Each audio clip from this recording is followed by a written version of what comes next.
Think about the narration of Abu Bakr radiallahu anh. How did he get the name of Siddiq?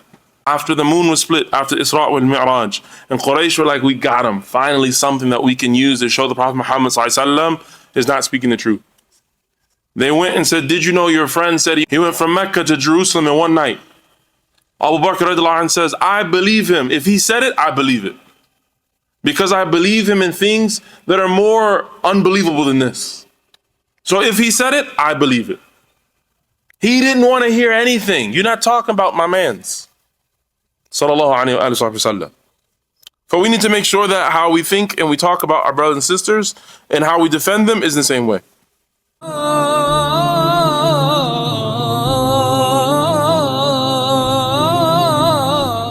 And the rights of sisters, the rights of those people whom we deem to be our close companions and our friends and those people whom we want to spend our time with.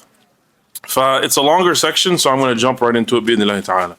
قال المصنف رحمه الله تعالى ونفعنا الله بعلوم في الدارين. The author, may Allah be pleased with him and allow us to benefit from his knowledge of this life and the next. He said that there are different rights with regard to our friends that they have upon us, and that we have to make sure that we're giving everyone their rights. And so he lists them. The first of these rights is that we take care of their needs and we try to do what we can for them. He said, and this is in different levels. The lowest of these levels is to take care of the rights of or the needs of our friends when they ask for it. And this is, we should do it happily and gladly to do so.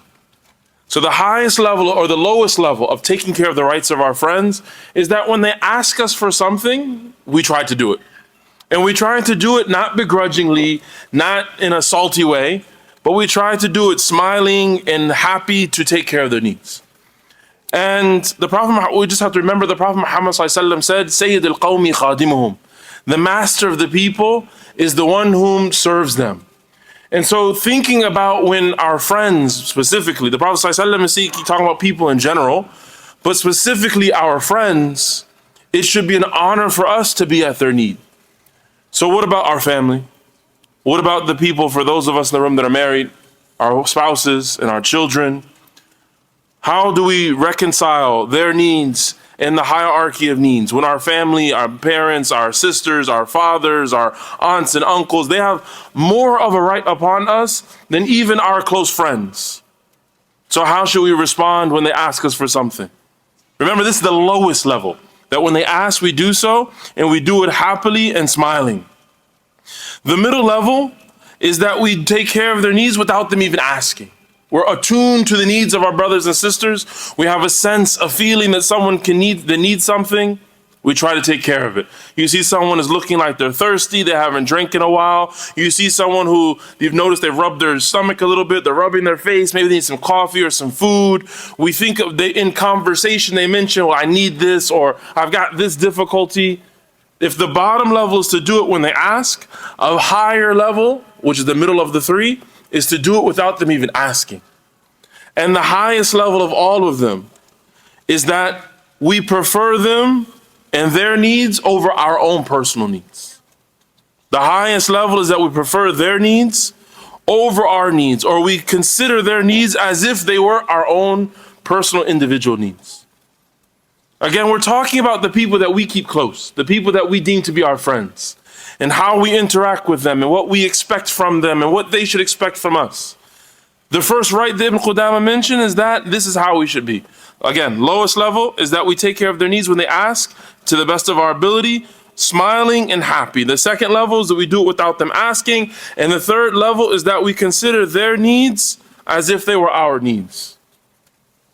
We're not going to get into too much, but unfortunately, this is a dying characteristic we find nowadays, particularly in the DMV.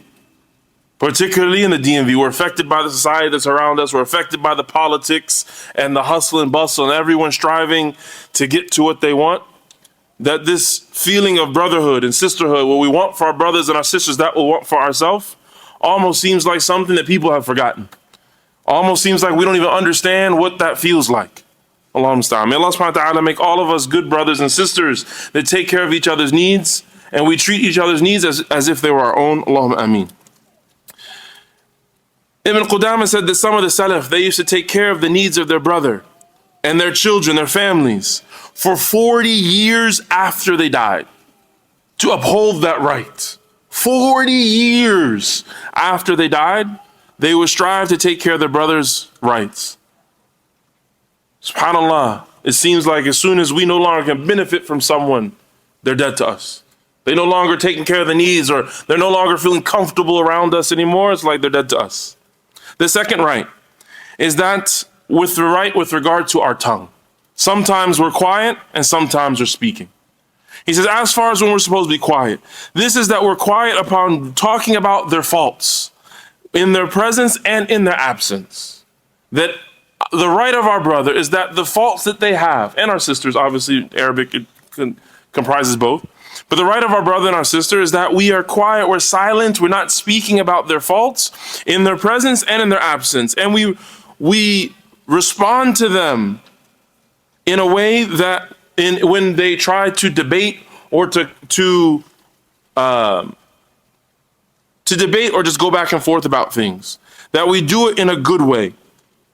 And if when someone asks about them in their presence or behind them about their situation, they would dislike. They were quiet. Someone asks us debate, khalas, we're not even gonna get into it. When someone asks about their situation in a way that, or something that you know that they wouldn't like, we're quiet. We don't mention those things.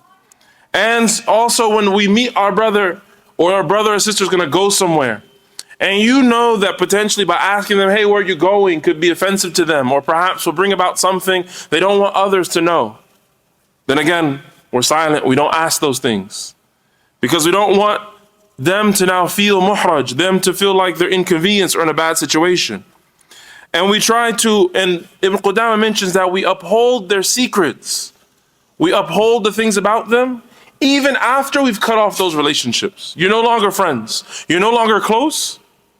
That doesn't mean now it's like open season to talk about them. Did you know that Fulan or Fulana, she actually has 1, 2, 3, 4, 5, 6? We should not want to say something about them even after we're no longer friends. And we should not shame or talk bad about their family and their loved ones. And we should not say anything, and we should not tell other people things about them that could shame them. But then he continues on, he mentioned now this is the third right, is that we should be silent upon all things that they would dislike, except when it's obligatory for us to speak about amr bil ma'ruf wa nahy anil munkar, except in a situation when we have to speak about that which is obligatory for us to do, commanding what's good and forbidding what's evil. He says, but what's the condition? وَلَمْ يَجِدْ رُخْصَةً فِي سُكُوتٍ. وَلَمْ يَجِدْ رُخْصَةً فِي السُّكُوتِ. When you, I forget, mess up the nahu, but anyways, when you can't find an excuse to be quiet. When we command the good and forbid the evil, it has to be in situations that are objectively agreed upon. Someone is doing something haram, not makruh, not like disliked. Someone is doing something that is objectively impermissible, and we can't find a reason for them to do that. Someone comes to the masjid now and prays Maghrib and Isha back to back. Should our immediate response be, brother, sister, actually Isha hasn't come in yet. Maybe they're traveling. Maybe we don't know what their situation is. So there's a reason why they may do that. Time of salah comes, right before the adhan, you see the imam rush out. Maybe there's a reason. He has to get home to his family. There might be an excuse as to why someone would do that. Our job is to not be rushing or to not rush to command the good and forbid the evil. And we can't do that in situations that aren't objectively agreed upon, and or if there is an excuse for them to do that. And if we're going to do that, then we should do it in the best way possible to deliver the message. Ibn Qudama now gives us 5 different things, that we need to know with regard to commanding the good and forbidding the evil. He says we need to know that we should not do this in a way that's to shame someone, to lower them of their status. And even if you're asked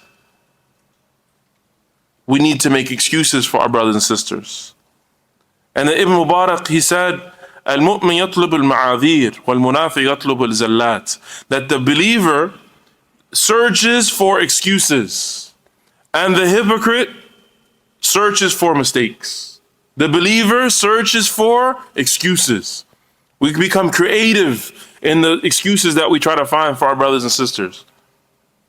Al-Fudayl ibn Iyad, he says that futuwa, chivalry, is to forgive the zallat of your brother. To forgive the mistakes of your brother. This is chivalry. It's to overlook. You're always doing that. Ibn Qudama, he continues. وَيَنْبَغِي أَن تَتْرُكَ أَسَاءَ الظَّنُّ بِأَخِيكَ. It is necessary for us to leave off evil thoughts or bad thoughts about our brothers, and to hold their actions in the best way possible for us to do. The Prophet Muhammad ﷺ, he said, وَإِيَّاكُمْ وَالظَّنِّ فَإِنَّ الظَّنَّ أَكْذِبُ الْحَدِيثِ. Beware of thoughts, because thoughts or suspicions are the most lying ways of speaking, the most doubtful ways of speaking. It's not truth. And so if we can make excuses for our brothers and sisters, then we should strive our absolute best to do that. Ibn Qudama continues. He says, إن سوء الظن يدعو إلى تجسيس المنهي عنه وإن ستر العيوب والتغافل عنه سمة أهل الدين. He says that سوء الظن, having bad thoughts about our brothers, inclines us to now look for or to spy in a shameful way. As Allah subhanahu wa ta'ala says in the Quran, إن بعض الظن إثم, that some suspicion is sinful. He says, because what is obligatory for us to do is to overlook or to cover the faults of our brothers, and to ghafil, to overlook them, as long as they're from the people of the deen.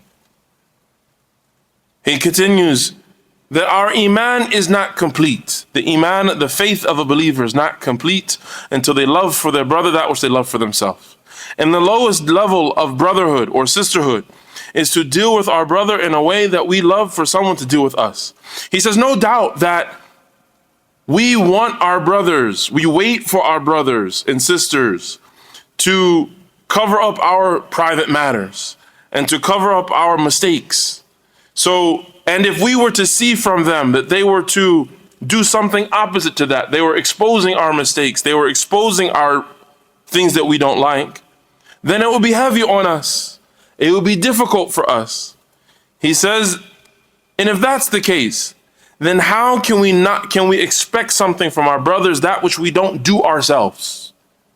How can we expect from our brothers and our sisters what we ourselves don't do? And he says, when we start to look for equity, we start to look for things to be the same, we try to match one for one with regard to our brothers, and we're not able to forgive them, then we fall into the ayah where Allah subhanahu wa ta'ala says, الَّذِينَ إِذَا اكْتَالُوا عَلَى النَّاسِ يَسْتَوْفُونَ وَإِذَا كَالُوهُمْ أَوْ وَزَنُوهُمْ يُخْسِرُونَ. That those when they take full measure from people, but give less when they have to give measure. And so this is talking about buying and selling, but Ibn Qudama is using it metaphorically. How is it that we ask when it comes to our rights, we want everything to the highest level, but with regard to our brothers and sisters, we fall short. We expect something different with regard to what we have to do. And the last thing that he mentions, and we'll sort of summarize all this together, and that the most difficult or the biggest, most severe reasons for hatred and animosity between brothers is debate. Because you have to look for a reason to make yourself better than your brother, whether it be in your intellect or you have to look down upon the thing that they've done. And so whoever then now gets into debates with our brothers and sisters, then we now have to attribute to them ignorance or stupidity, or we have to say that they don't understand the point, they've overlooked it, or they're slow in their way of understanding. And all of that is to belittle someone else. And it makes the chest, it affects us spiritually in how we feel in our chests, and we have to fight that. because it is the opposite. It directly contradicts brotherhood and sisterhood. So what Ibn Qudama is talking about here are just some basic things that we need to be mindful of with regard to our brothers and sisters. And remember, this book falls in the genre of tazkiyat an-nafs. It falls in the larger category of purifying our souls. And so this is not as much talking about the ahkam of fiqh. It's less talking about the rulings of fiqh, and it's more talking about what we need to do to build our connection with Allah subhanahu wa ta'ala. We have to look for excuses for our brothers and sisters. We have to not look for their mistakes. We have to strive our best to be creative in our husn al-dhan and how we think about our brothers and sisters. And we have to make sure that we're not looking for su' al-dhan, that we're not having bad thoughts about our brothers and sisters. طيب. The fourth thing that we have to do. He said we have to, the second one and the third that followed it was that we're quiet sometimes. We're quiet upon situations that anything they would dislike, except for things that are upholding the good, forbidding the evil. The fourth thing is what we have to do is we have to speak sometimes. And so he says that brotherhood, just like it requires silence about things that they dislike, it requires us to speak about things that they would like. Rather, it's more befitting for our brothers and sisters that because whoever is content with silence, whoever is content without praising their brothers or sisters, is befriending the people of the grave.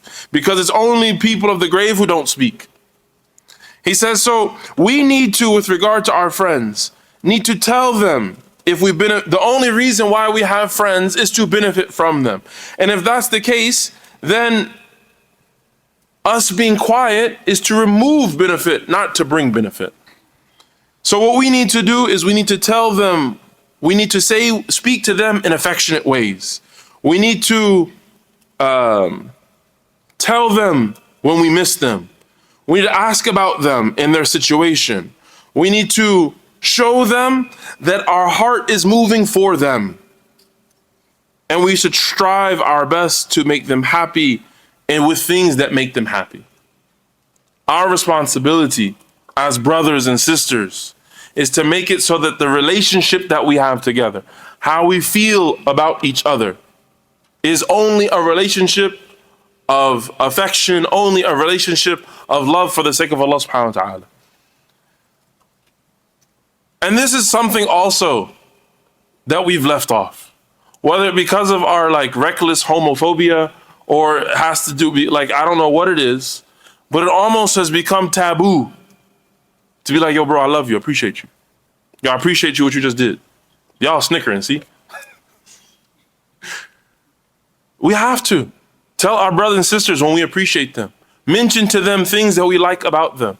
How does it make us feel when someone says, you look nice today? Or someone says, yo, I appreciate what you did.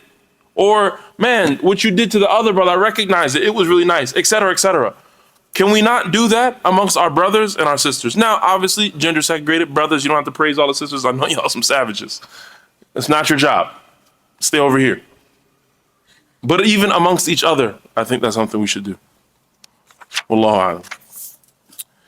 It comes in a narration, and the Imam al-Tirmidhi narrates, where the Prophet Muhammad ﷺ says, إِذَا حَبَّ أَحَدٌ أَخَاهُ فَلْيُعَلِّمُهُ. If one of you loves your brother, then let him know that. When someone loves their brother, let him know that. And it comes on authority of Umar Khattab radiallahu anhu that there are three things that we have to do when we love our brothers. One, we give them salam when we meet them. We make room for them when we're sitting in a gathering. And we call them with the best names that they like to be called upon. Again, we're striving to do things that engender love, affection, closeness. How is it that we're going to be brothers and sisters? How is it that we're going to be people that we can rely on if we aren't being vulnerable enough to tell people how we truly feel? Why would I come to you for a need if I don't know that you, the way that you feel about me is the same way I feel about you? How is it going to be that You would feel comfortable asking me for money if I don't show you that I care about your well-being. If I don't let you know that our relationship is built upon something. And so again, I think because of perhaps our exaggerated homophobia or whatever it may be, we sort of left this alone. Perhaps it's a cultural thing, I don't know. As some of my mentors have actually said, when you say I love you for the sake of Allah, is disliked, it's makruh to say no homo after that. It's for the sake of Allah. Well, you don't need to say no homo after that. Pause, no diddy. You don't need to say none of that. None of that is required. We're doing it for the sake of Allah. And as brothers and sisters, I think we should strive and struggle to really get into a habit of appreciating each other, whatever it may be. Wallahu a'lam. The narration from Umar Khattab, he said, we need to mention them or call upon them with the best names possible. Yes, there's nothing wrong with having nicknames. There's nothing wrong with joking with each other. There's nothing wrong with saying things sometimes, joking and playing. But we have to be very, very careful when it comes to trolling. Because trolling is a fine line that can turn from someone being happy to now someone being upset. And that's the worst thing that we can do. And if someone truly dislikes a certain thing, we should avoid it to the best of our ability. Again, same thing. We're trying to increase in those things. Ibn Qudamah, he says, and that's why we should praise them in any way that we see good things, good qualities about them. So that they can feel that praise and they can be happy with those things. And we should also praise their children and their families and their actions, he continues. And we should, even in their character, in their intellect, in their how they look, in their, he says their khat, how they write. Allah, that's mine. How they write, how their decorum is and how they keep themselves together, and any way they'll potentially make them happy. We should try to praise them as much as possible. Also, we should try to, it's necessary, and not only do we praise them, we should praise them in their absence and tell everyone about them. And praise them in a way that other people would know that we like them. And to hide that, Ibn Qudamah says, is pure hatred. To hide something that we like about someone else is hating. And so we have to ask ourselves, why would we not want to praise someone? Why would we hold back from telling someone something about them? What would be the cause for that?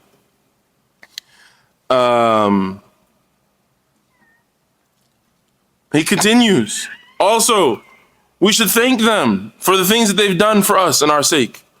And we should defend them in their absence if someone intends to harm them. فَحَقَّ الْأُخُوَّةِ التَّشْمِيرُ فِي الْحِمَايَةِ وَالنُّصْرَةِ. That the rights of brotherhood is that, literally the word tashmir means to roll up. Like to roll up your sleeves. It means that we're at the aid of our brothers in protection and in victory. Our job is to really be there for our brothers and sisters at all times, because it comes in authentic hadith. The Prophet Muhammad ﷺ said, "Al-Muslim akhul Muslim, la yudhlimuhu wa la yusallimu." And the believer is the brother of a believer. They will not oppress them, nor will they betray them. And whenever we are negligent in defending our brother's honor, then we have betrayed them. And with that, you have two different things that we need to pay attention to. Whether it's we're giving relevance to the thing that was said, or and we need to imagine that it was said about us in our presence. What would we like for us to say, and we should respond that way. And the second way that we can remedy that is that we need to imagine or consider that person was present behind a wall listening to everything that was being said. How would we feel? Someone's talking trash about the homie, but they're right on the other side. How would we feel if they heard us sitting in that gathering, roasting them? We're engaging in that conversation. Do we think about our brothers and sisters like this? That we're defending them in this way, defending their honor, speaking good about them, whether they're in our presence or not. And he says in front also with regard to the rights of our brothers and speaking, that we have to educate them and give them nasiha. because there's nothing more important upon the brother than knowledge. And the lowest level, and it's more important, there's nothing more important than our brother than knowledge. The lowest thing that we can do is give them money. He says, and if you are rich with knowledge, for us giving advice and then what we have to do is we have to give advice and give guidance. Now, how do we give advice? Then what is necessary for us to do is to do it privately.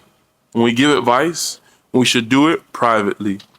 And the difference between criticizing someone and giving nasiha is the difference between doing something privately and publicly. Doing advice publicly is criticizing, is shaming. Giving advice privately actually could be advice. Just like the difference between politeness and flattery. What's the intention here? Am I trying to give advice for the sake of the deen? I'm trying to give advice, I'm trying to do something for the sake of the deen, and that's fine. But if I'm trying to do it for my own personal sake and my own personal gains, then that is where we fall into mistakes. And the last thing that he mentions from the things that we have to do with regard to speech is that we have to be forgiving of them from their mistakes. Al-afu an zallat. And if they were to make a mistake in their deen, then we have to be latif, we have to be gentle with them. And in our nasiha for them as much as possible. And we have to make sure that we are not leaving them off and only make sure that we don't leave off giving them advice and calling to that which is better. And if they turn away or they reject our nasiha, that's when we can be strict. We tried to give advice, this person doesn't want to listen, they don't want to take the advice, then we can become strict. Allahumma say Muhammad.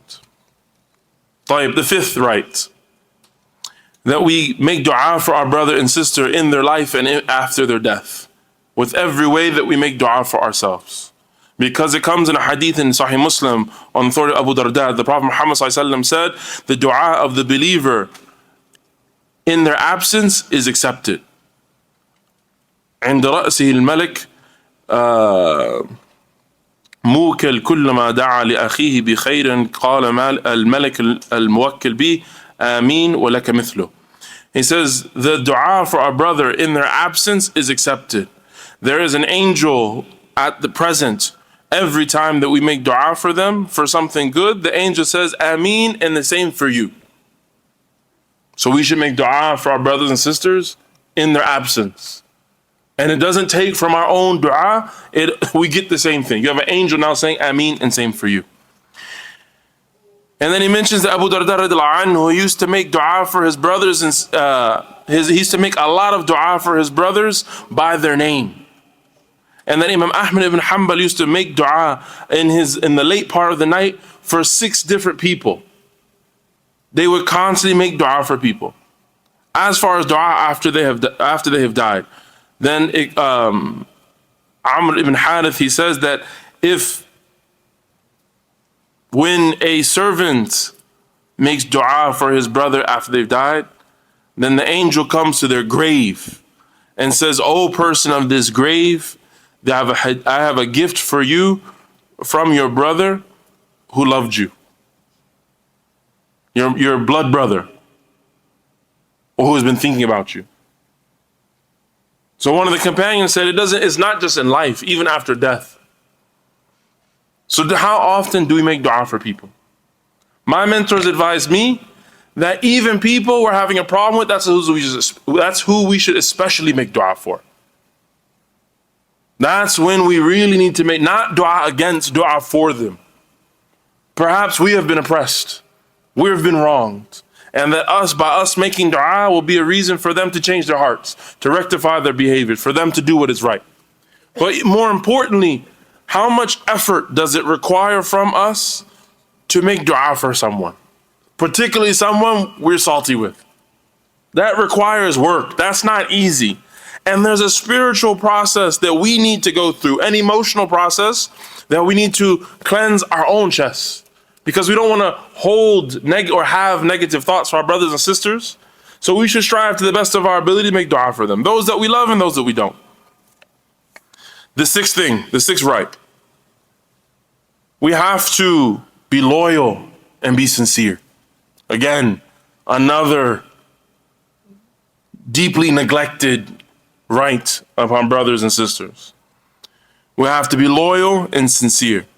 And Qudami says the meaning of loyalty here is that we have to be consistent upon our love even after they die. And what that means after they die, it means with their children and with their friends. Because there was a woman who came that the Prophet Muhammad ﷺ was kind to, an older woman. And he said that this woman used to come and visit us in the time of Khadija. So I want to have good ties with her. I want to be diligent to her. And what min husn al-ahd, a good connection, a good ahd is a pact, a good pact, or having good pacts is from Iman. It's part of faith. That our pact, our brotherhood continues afterwards. And so then he mentions that, and I'm going to summarize here, he mentions the story of Imam Shafi'i and what he did. We need to make sure that our loyalty is based upon principles. And that our loyalty is not merely because we enjoy being around someone, but rather it's because this person is doing something that is obedient to Allah subhanahu wa ta'ala. And as soon as they derail from that, as soon as they go away from that, that's when they've cut that loyalty and that pact that we have together. That doesn't mean in totality, now we cut people off, but with regard to that one thing. I've had many friends who in many different ways, I have known, okay, this person, I won't deal with them with regard to business, for example. That person, I know that I can't talk to them about my personal affairs. I can't ask them for advice. We can still be together in many other ways. And that's okay. They're not being truthful here, so I don't look to them to take care of those needs. So our loyalty is always with our brothers and sisters. But when they start to disobey Allah subhanahu wa ta'ala, or they've done something that goes against the deen, that's when we draw our lines. And he says from loyalty is that we don't listen to what people are saying, the tales that people carry about our friends, and we don't trust, we don't become close to the enemy of our friends. Again, people are going to say a lot. Think about the narration of Abu Bakr radiallahu anh. How did he get the name of Siddiq? After the moon was split, after Isra wal Mi'raj, and Quraysh were like, we got him. Finally something that we can use to show the Prophet Muhammad ﷺ is not speaking the truth. They went and said, did you know your friend said he went from Mecca to Jerusalem? May Allah subhanahu wa ta'ala make it easier, brothers and sisters in Gaza. He went from Mecca to Jerusalem in one night. Abu Bakr radiallahu anh says, I believe him. If he said it, I believe it. Because I believe him in things that are more unbelievable than this. So if he said it, I believe it. He didn't want to hear anything. You're not talking about my mans. Sallallahu alayhi wa sallam. So we need to make sure that how we think and we talk about our brothers and sisters and how we defend them is the same way. The seventh and last thing is that we try to have takhfif. We try to be light. And we try not to burden our brothers and sisters. By being light means that we are not being burdensome. And that we try to also not belabor our brothers and sisters. Because, and that is that we don't give them anything that we think could possibly be a difficulty from them.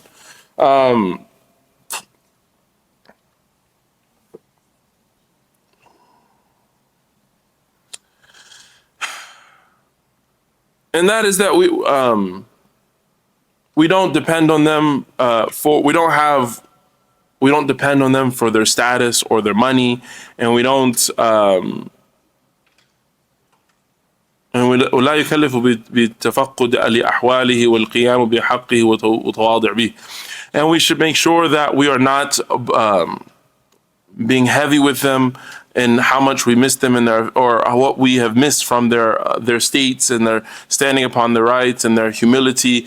We shouldn't be difficult in all these things. Because the reason why someone does that is to learn Allah subhanahu wa ta'ala's pleasure. We shouldn't break people's backs, essentially is what he's saying. It's like, mashallah, it becomes burdensome When it's like, mashallah, you are so smart, you are so this, you are so that, when I'm with you, khalas. Don't go extensively into those things.